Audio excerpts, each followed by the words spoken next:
কোঠা বিরোধী আন্দোলনের যে উদ্যোক্তা তার বিরুদ্ধে যে কন্টেম্পট আছে তার জাজমেন্ট দেয়া হবে আশা করছি 1 অগাস্ট। আপনারা জানেন চলমান যে কোঠা বিরোধী আন্দোলন চলছে সেই কোঠা বিরোধী আন্দোলনের অন্যতম প্রধান উদ্যোক্তা তৎকালীন সময়ে কোঠা বিরোধী আন্দোলন যার নেতৃত্বে শুরু হয়েছিল তিনি ডাকসুর সাবেক ভিপি এবং এই দেশের ছাত্র যুবকদের অন্যতম প্রধান নেতা জনাব নুরুল হক নূর।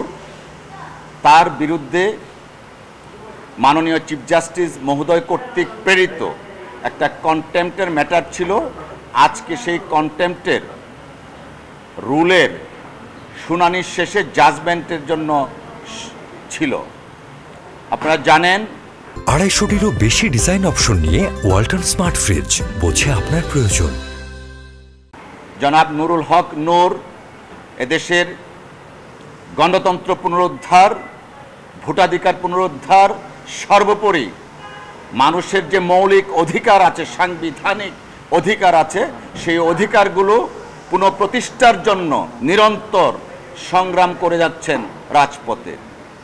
তার এই অংশ হিসাবে গত 7ই ডিসেম্বর তিনি রাজপথে একটা বক্তব্য দিয়েছিলেন। সেই বক্তব্যের প্রেক্ষিতেই চলমান এই কোঠাবিরোধী আন্দোলনের অন্যতম পুরোধা জনাব নুরুল হক নূরের বিরুদ্ধে কন্টেম্পট রুল ইস্যু হয়েছিল। আজকে জাজমেন্টের কথা ছিল, তারপরেও আমাদের এই মামলায় senior counsel advocate Joynal Abedin সাহেব তিনি তার অসমাপ্ত সাবমিশন রাখার জন্য আমাকে বলেছিলেন। আমরা আদালতের কাছে, মাননীয় আদালতের কাছে সময় চেয়েছি। মহামান্য সুপ্রিম কোর্টে হাইকোর্ট বিভাগ আমাদের সময় মঞ্জুর করে 2 সপ্তাহ সময় দিয়েছেন এবং আগামী 1 অগাস্ট এই কোঠাবিরোধী আন্দোলনের যে উদ্যোক্তা তার বিরুদ্ধে যে কন্টেম্পট আছে তার জাজমেন্ট দেয়া হবে আশা করছি 1 অগাস্ট।